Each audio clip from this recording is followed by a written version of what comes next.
Bonjour à tous et bienvenue à ma chaîne. Je suis Mpawa de chez Immortalize Afrique Production. Bienvenue à cette série de vidéos formation consacrée aux DJ producteurs.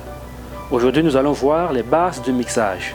Rendez-vous derrière les machines pour voir ce qu'il faut faire et ce qu'il ne faut pas faire lorsqu'on commence le mix et le mastering.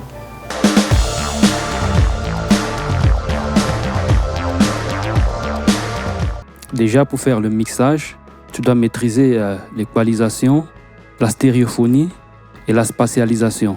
Alors, avant de faire tout mixage, il faudrait déjà savoir que tu n'as que deux canaux. Deux canaux à savoir le côté gauche et le côté droit, où tu dois faire passer tous ces instruments, y compris les voix des chanteurs, les choristes et tout ce qui va avec. Donc, il faudrait faire très attention parce que la musique assistée par ordinateur sature très rapidement, ça sature très vite. Donc, toujours éviter de dépasser le 0 dB pour chaque instrument. Même si avec ton oreille, en écoutant, tu ne sens pas la saturation, regarde le champ visuel et évite de dépasser le 0 dB pour chaque instrument. Là, c'est la vélocité. En ce qui concerne les fréquences, tu vas découper les fréquences de chaque instrument en fonction, et bien évidemment, de la nature de l'instrument. Et dans ton mix ou bien dans ton master, tu vas gérer cette bande de fréquences allant de 20 Hz jusqu'à 20 kHz. Tout ce qui est au-dessus de 20 kHz, tu vas couper. Également, tout ce qui est en dessous de 20 Hz, tu vas également couper pour pouvoir augmenter et donner assez de clarté à ton mix. On se retrouve donc dans Fruity Loop. Je vais te montrer comment est-ce que tu peux débuter ton mixage, comment tu peux faire ton mixage. Alors voilà un projet dans Fruity Loop. Donc on va écouter un bout de cet instrumental. Pendant ce temps, je vous invite à vous abonner à ma chaîne et de cliquer sur la cloche de notification pour ne rater aucune des autres vidéos. On écoute l'instrumental.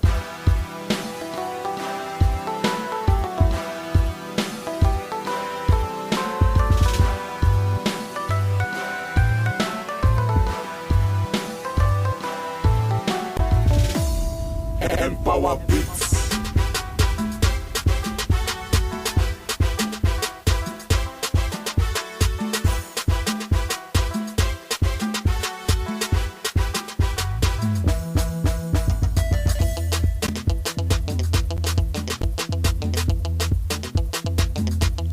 Je vous invite à vous abonner. Je vous invite à vous abonner massivement à la chaîne pour ne rater aucune des autres vidéos et de cliquer sur la cloche de notification en même temps.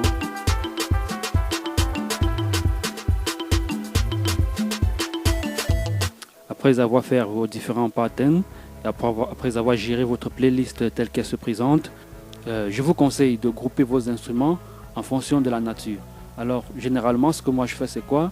Je fais un groupage des instruments, donc je crée une piste que je vais appeler guitare. Tout ce qui est son de guitare, je vais l'envoyer à l'intérieur et je crée une piste de mélodie. Tout ce qui joue mélodie, j'envoie dans mélodie. Et je vais créer aussi une piste de hi-hat. Tout ce qui est hi-hat, je vais envoyer à l'intérieur. Donc j'ai ma piste de hi-hat quelque part là. Tout ce qui est hi-hat, je vais mettre à l'intérieur. Pourquoi nous faisons ça? C'est pour alléger déjà le mix parce que supposons que votre beat ou bien votre chanson est en train d'être jouée en live. En live, on a une batterie, on a des chanteurs, on a des instrumentistes, on a des musiciens qui jouent. Donc, vous devez faire la même chose, vous devez les grouper en groupe tel que si vous ne voulez pas avoir de la mélodie, pour que vous puissiez couper la mélodie. Par exemple, si je veux faire jouer mon mix, mon instrumental. Alors vous voyez, tel que j'ai groupé là, si je coupe dans mélodie, vous voyez, on ne coupe plus que de la batterie. Là déjà, si je veux, lorsque je veux voir si mes caisses sont bien assez gonflées, si je veux voir la valeur, si je veux voir, écouter le beat, donc là j'ai coupé mélodie et vous voyez, par exemple, il n'y a plus que la batterie qui s'exprime. Et la batterie et la basse, naturellement, c'est la basse là qui continue à jouer. Donc, lorsque je coupe mélodie, ça me permet de faire des mix sur mon kick, sur les caisses claires, sur les hi-hats, et très facilement. Donc, on va mixer le kick.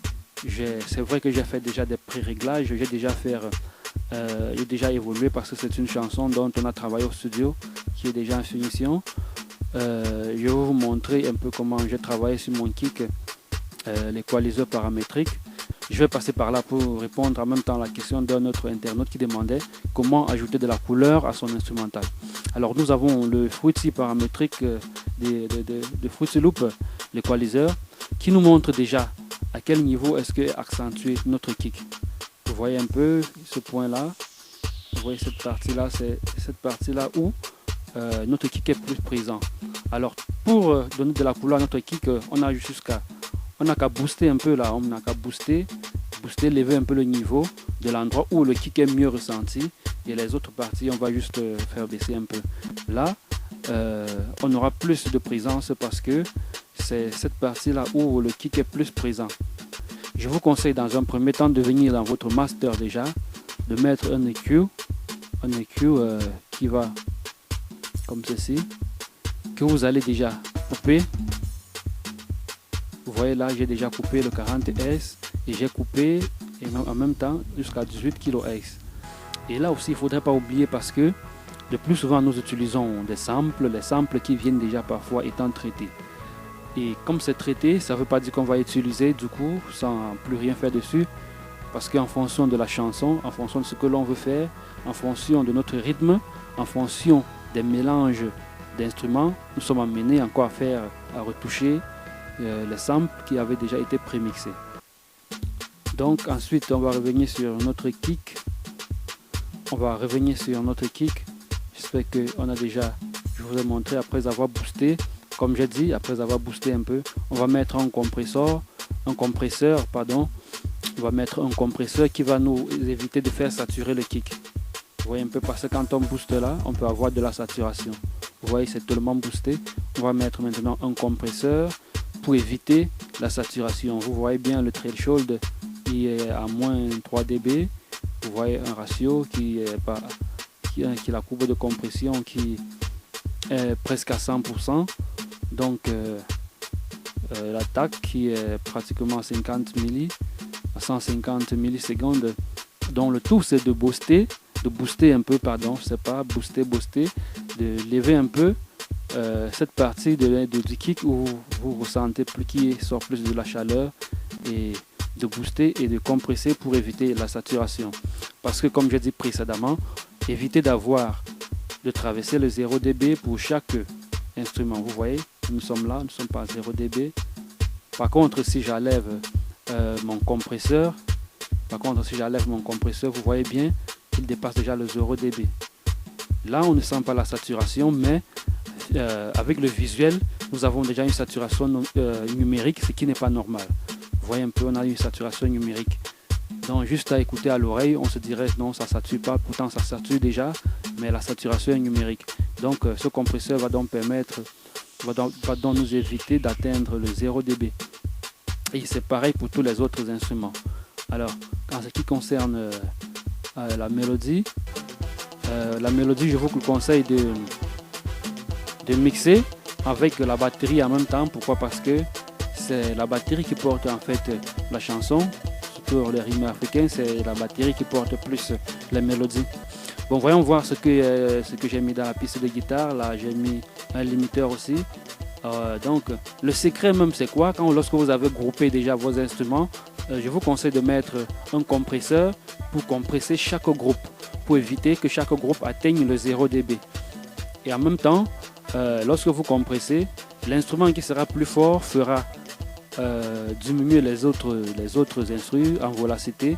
Ça vous permettra de gagner, donc d'éviter de saturer et d'avoir un son plus stable, d'avoir une dynamique un peu plus stable. Donc alors cet instrument, vous voyez, il est carrément un peu partout, il a des harmoniques un peu partout là. Tout dépend de ce que vous voulez avoir. Donc on peut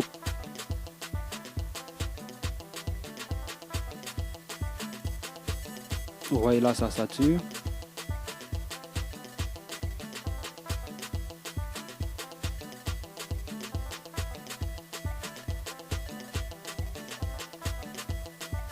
Vous voyez un peu là, c'est plus doux.